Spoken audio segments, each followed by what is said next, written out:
The January cold settled over the Blue Ridge Mountains like a held breath. Marcus Hale stood on the porch of his weathered cabin, watching fog roll through bare oaks and pines with the same tactical assessment he'd once used, scanning Kandahar rooftops. The silence here was absolute. No diesel generators, no radio chatter, no bootsteps on packed earth. Just wind through skeletal branches and the occasional creak of freezing wood. He was 38 years old, built with the dense, functional muscle of a man who'd carried 80-pound packs through mountain passes. His grey eyes, the colour of winter stone, scanned the tree line not with a hiker's appreciation, but with an operator's calculation. Sight lines, approach angles, dead zones where threats could hide. 4 years removed from the teams, and he still couldn't turn it off. At his feet sat Odin, a 7-year-old German shepherd whose black and tan coat bore the scars of a decade's service. The dog wasn't a pet. He was Marcus's partner, a former explosive detection K-9 trained to locate IEDs, suicide vests, and vehicle-borne bombs across 2 deployments. Shrapnel from their final mission had shattered Odin's left hip, leaving him with a pronounced limp and an honorable discharge. The VA had offered Marcus a replacement K-9. He'd refused. Loyalty wasn't transferable. Marcus hadn't slept well since Kandahar. Every time he closed his eyes, he heard the same sound, the metallic click of a door lock in a compound basement. Behind that door, 3 civilians, later identified as a mother and her 2 daughters. In the room behind him, his teammate Danny Rodriguez, gut-shot and bleeding out. The choice had taken 3 seconds. He'd kicked open the civilian door, secured the family, and by the time he'd returned, Danny was gone. The mission report called it a tactical success. 3 lives saved. 1 KIA. Marcus called it what haunted him at 2 a.m., the moment he'd chosen strangers over family. The teams had offered him counseling, desk duty, time. He'd taken none of it. Instead, he'd driven until the roads turned to gravel, then dirt, then nothing. This cabin, 40 miles from Asheville, accessible only by a logging road that disappeared under snow each winter, had become his perimeter. Small, defensible, empty, Odin had followed without question, as he always did. The ice storm hit on a Tuesday at dusk. Freezing rain coated every surface in glass, followed by snow that fell in heavy, wet clumps. Power died by 8 p.m. Marcus lit the wood stove, checked his supplies, 3 weeks of canned goods, propane, ammunition he hoped never to need, and settled into the rhythm of isolation he'd perfected. Odin lay near the fire, his muzzle grey with age, his breathing steady. At 2:14 a.m., Odin's head snapped up. Marcus was awake instantly, hand already reaching for the tactical flashlight on his nightstand. The dog hadn't barked. He'd gone rigid, ears forward, body tensed in the specific posture that meant one thing: alert. Not the casual vigilance of a guard dog hearing wildlife. This was the trained response of a detection K-9 identifying a target. "What is it, bud?" Marcus whispered, pulling on boots and a jacket.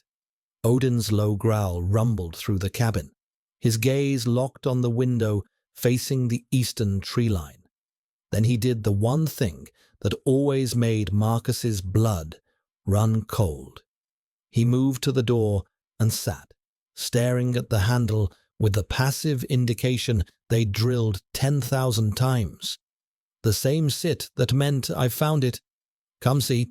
Marcus grabbed his Glock 19, checked the chamber, and opened the door. Odin limped into knee-deep snow without hesitation, moving with purpose despite his damaged hip. The dog paused every few yards, nose working the air, then adjusted course. Marcus followed, flashlights scanning, every sense sharpened to combat focus. The civilian trying to decompress was gone. The operator had taken his place. 50 yards from the cabin, Odin stopped. He didn't bark or dig. He simply lay down in the snow, his body curled around something small and dark. Marcus's light found her, a child, 9 or 10 years old, wearing only thin cotton pajamas printed with faded stars. Asian features, black hair matted with ice, barefoot. Her skin had the waxy pallor of severe hypothermia, lips blue, eyes half closed. But what stopped Marcus cold were her forearms, defensive wounds, recent angry red slashes that spoke of someone fighting off an attack. Jesus, he breathed. Odin had already positioned himself across her torso, sharing body heat. The dog looked at Marcus with absolute certainty. This is what I found. Fix it. Marcus's training overrode shock. He checked her pulse, thread already, dangerously slow, and made the tactical calculation. The cabin was 5 minutes away.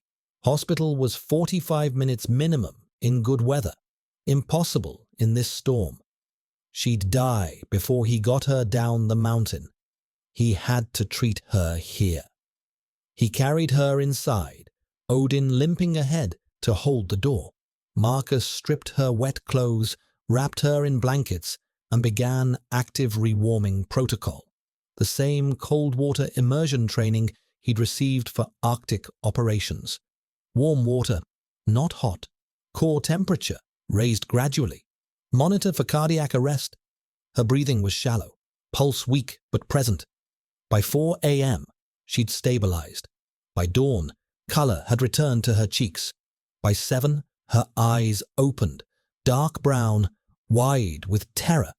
She didn't speak. Couldn't or wouldn't. Marcus wasn't sure. But when she saw him, she scrambled backward until she hit the wall, making herself small, defensive. Trauma response. He'd seen it before in villages, after firefights. Children who'd learned that adults meant danger. "You're safe," Marcus said quietly, hands visible, body language non-threatening. "I'm not going to hurt you. Neither is he." Odin approached slowly, not with the alert intensity of detection work, but with the calm gentleness of a therapy dog. He didn't jump or lick. He simply sat beside her and leaned his weight against her leg. The girl's hand, trembling, rose to touch his fur. She buried her face in his neck and went silent in a way that spoke louder than screaming. Marcus gave her space. He made oatmeal, placed it within reach, and began checking his offline resources. The storm had knocked out cell service and would for days. No internet, no phone, just him, a traumatized child, and a dog who'd found her 50 yards from death. By afternoon, she'd eaten. By evening, she'd fallen asleep with Odin curled beside her. And by the time headlights swept across the cabin windows around midnight, a vehicle with a light bar moving slowly up the logging road. The girl's eyes went wide with the kind of terror that answered Marcus's most important question. She wasn't lost. She was running. And whoever she was running from had just found her. Marcus moved to the window, staying in shadow, observing the way he'd been trained. The vehicle was a county sheriff's SUV, light bar, dark but visible. It stopped 30 yards from the cabin. 2 figures emerged, one in uniform, one civilian. The uniformed officer moved with false confidence, hand resting on his sidearm. The civilian, a woman, middle-aged, wearing a concerned expression that didn't reach her eyes, stayed behind. Behind Marcus, the girl had gone rigid. Odin positioned himself between her and the door, not growling, but alert. The dog's training had evolved over 7 years together. He no longer just detected explosives. He detected deception, reading human physiological changes, elevated heart rate, stress pheromones, micro-expressions of aggression disguised as concern. The officer knocked. "Hello? Anyone home? This is Deputy Richard Jenkins, Henderson County Sheriff. We're looking for a missing child."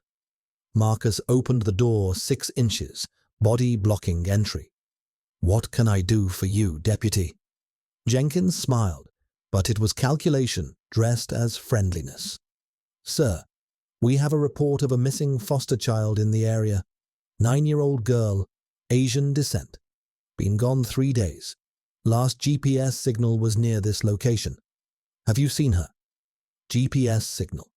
The word landed like a punch. Marcus's mind catalogued the girl's clothing. He'd found nothing, which meant the tracker was somewhere else. Ankle monitor maybe, or something embedded in footwear she'd abandoned. "Haven't seen anyone," Marcus said evenly. Odin growled. Not at Jenkins, at the woman behind him. The dog's posture had shifted to the specific alert Marcus knew intimately. Threat detected. Jenkins's smile tightened. "That's your dog? Looks like a working dog. Military? Retired? We both are. Mind if we come in? Just want to look around. Child could be hypothermic, hiding. You understand?" Marcus understood perfectly. Jenkins wasn't asking. He was probing for weakness, expecting a broken hermit to comply. "Got a warrant?" Marcus asked. Jenkins's expression hardened. "Sir, this is a child welfare emergency. I don't need a warrant to—" "Yeah, you do. Come back with paper." Marcus closed the door, locked it, and moved immediately. He had maybe 6 hours before Jenkins returned with actual authorization or simply forced entry. Time to work. The girl sat on his couch, knees pulled to chest, watching him with those impossibly old eyes. Marcus knelt to her level, moving slowly. "I need you to trust me. Can you write?" She nodded once. He handed her paper and pencil. "Write everything you can about who you're running from." Her hand moved shakily at first, then faster.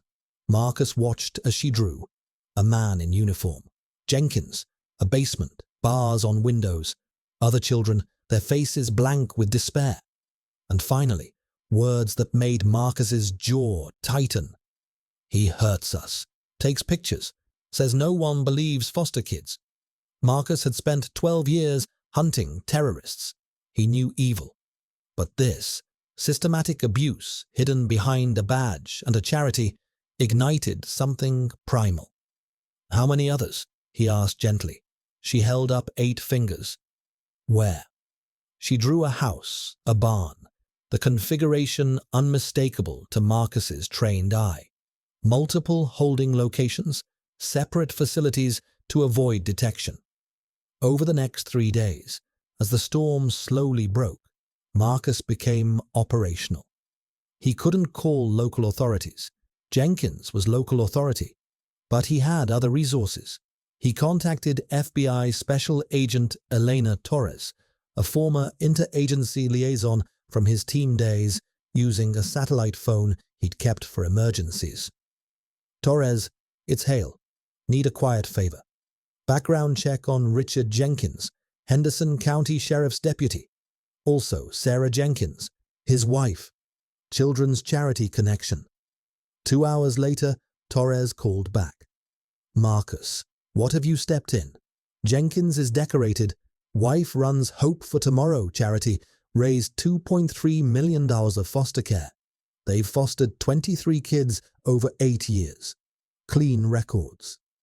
"Too clean?" Marcus asked. "Maybe. Give me 48 hours. Marcus didn't have 48 hours. Jenkins would return, and next time he'd bring more than polite requests.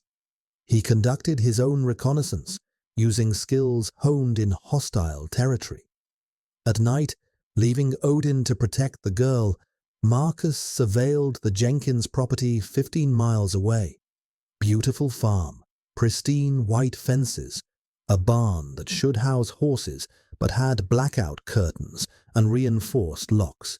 He retrieved trash samples, fast food bags, discarded clothing, brought them back for Odin to analyze. The dog's reaction was immediate, alert on chemical signatures, accelerants, the same compounds used in vehicle-borne IEDs, but also in commercial photography equipment, developing fluids. The picture crystallized. Jenkins wasn't just abusing foster children, he was trafficking them, documenting it, selling access through the charity's network. His badge made him untouchable. His wife's reputation provided cover, and the ice storm that had let one child escape was thawing. On the fourth night, Marcus's motion sensors triggered. Vehicle approaching. Not one, 3 SUVs. Overkill for a welfare check. Jenkins emerged with 2 men, both armed. This time, no pretense. "Hale, send out the girl and we'll leave peaceful," Jenkins shouted. Marcus stepped onto the porch, positioning himself in the doorway. Odin stood at his left heel, professional and still. The girl was hidden in the basement, wrapped in blankets, with Marcus's satellite phone and Torres's direct number. "Deputy, you're trespassing," Jenkins laughed. "You really want to do this. You're a washed-up seal living in the woods. I've got a badge, a reputation, and friends. That girl is disturbed, makes up stories. No one will believe her. Maybe, but they'll believe this." Marcus held up his phone, screen glowing. Live stream active, broadcasting to Torres's emergency feed. Every word captured. Jenkins's face went white, then red, then cold. "You think that matters? I'll say you're holding her hostage, shoot your dog for aggressive behavior, end you for resisting." He reached for his weapon. Marcus moved. 12 years of close-quarters combat training translated into 3 seconds of controlled violence. He closed the distance before Jenkins cleared leather, trapped the gun hand with a joint lock that produced an audible crack, and put the deputy on the ground face first. The 2 accomplices drew weapons. Odin launched, controlled bite on the first man's forearm, forcing him to drop the gun. Marcus disarmed the second with a nerve strike that left him gasping. 3 threats neutralized. No shots fired. Clinical precision. Jenkins, wrist broken, face pressed into frozen mud, started talking. Fear made people stupid. "You don't understand. They're just merchandise. Nobody cares about foster kids. The money." Every word captured, every confession recorded. Marcus zip-tied all 3, called Torres. Package secure. Sending coordinates. Bring everybody. By dawn, FBI vehicles filled his property. Torres arrested Jenkins, his wife, and 17 others across 3 states. 8 children recovered.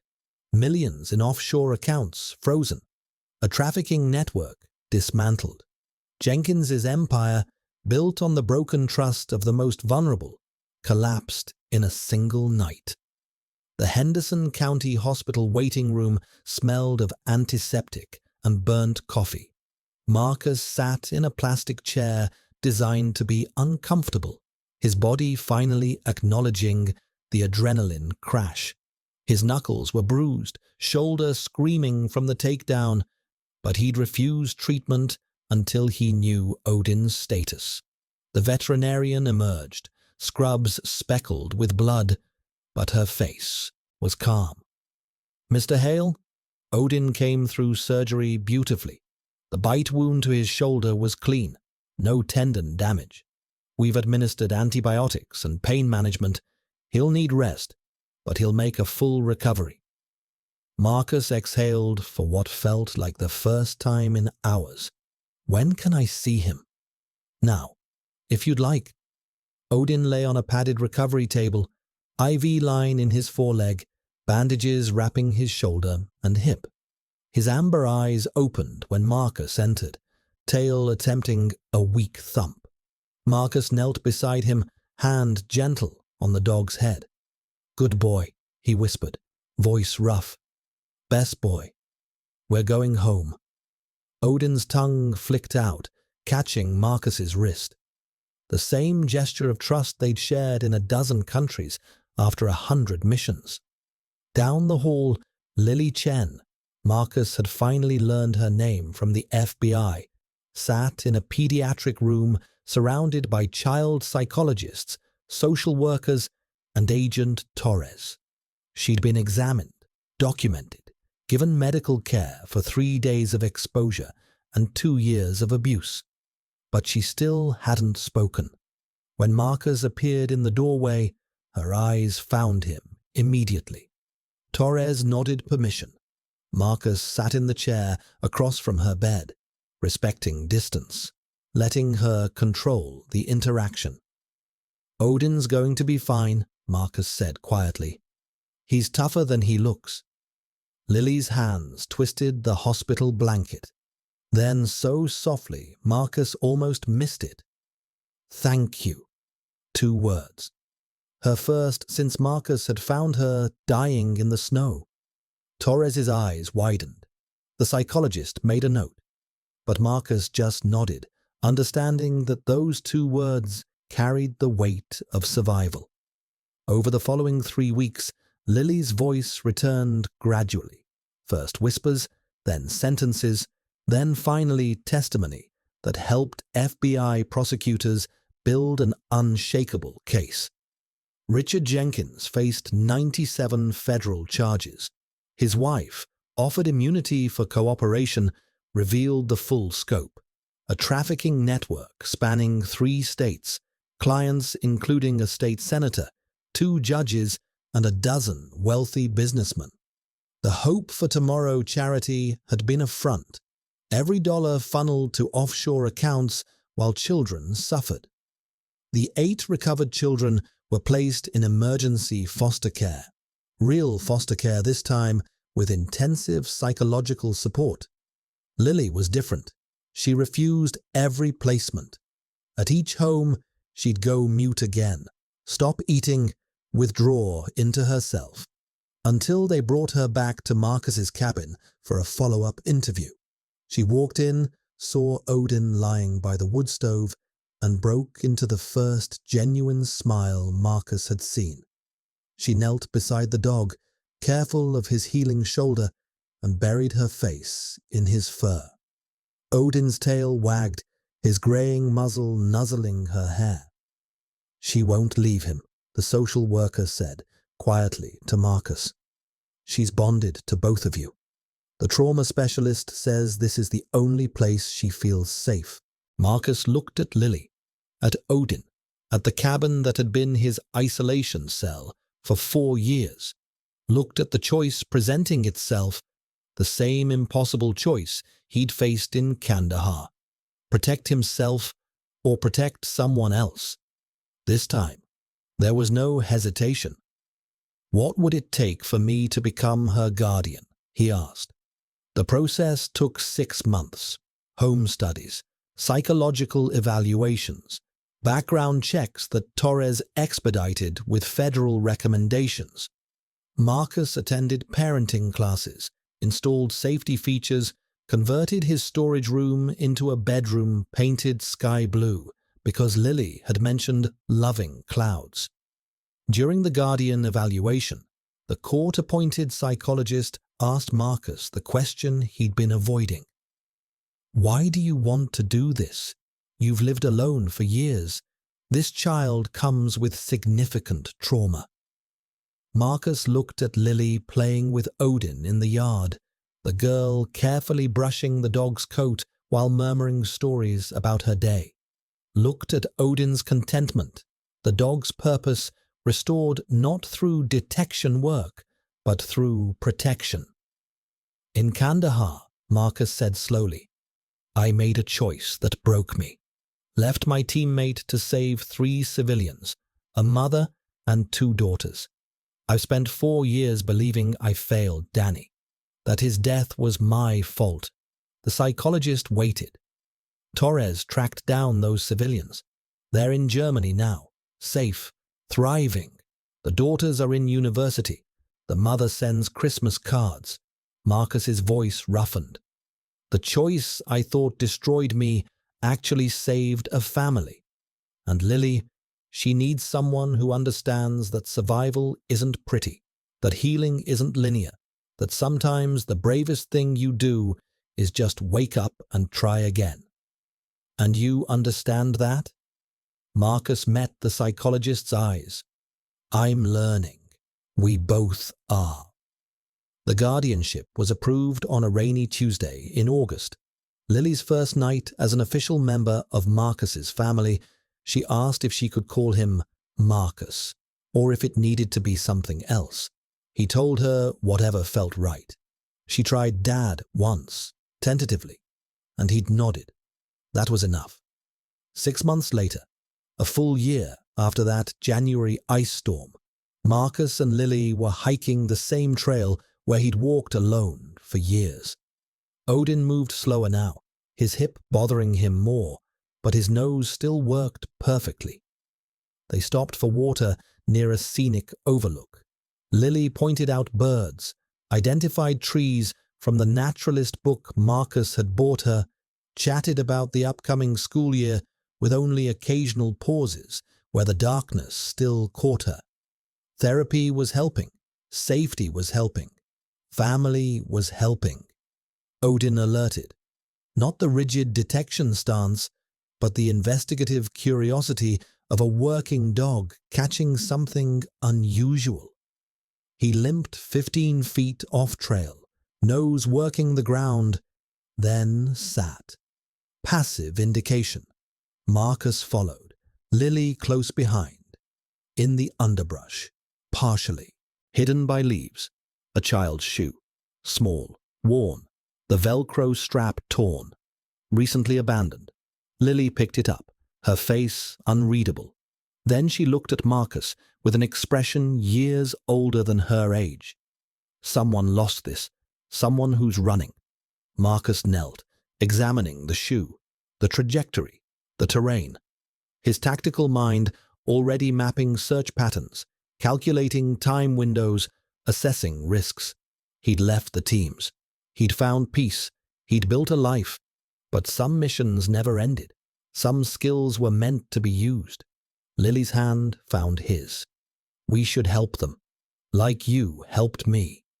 Marcus looked at his daughter, because that's what she'd become, and saw reflected back the same certainty he'd felt that first night, that some people were meant to run toward danger when everyone else ran away.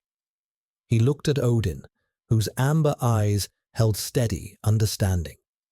The dog had been trained to detect explosives, but had evolved into something more, a guardian who found the lost. Marcus nodded slowly. Let's go to work. They began walking, following Odin's lead, following the scent trail only the dog could detect. The broken seal who'd hidden from the world had become a protector again. The mute girl who'd survived horror had found her voice and her purpose. And the retired K-9 had proven what Marcus always knew. His mission had never ended. It had just evolved. Together, they'd formed something none of them had before.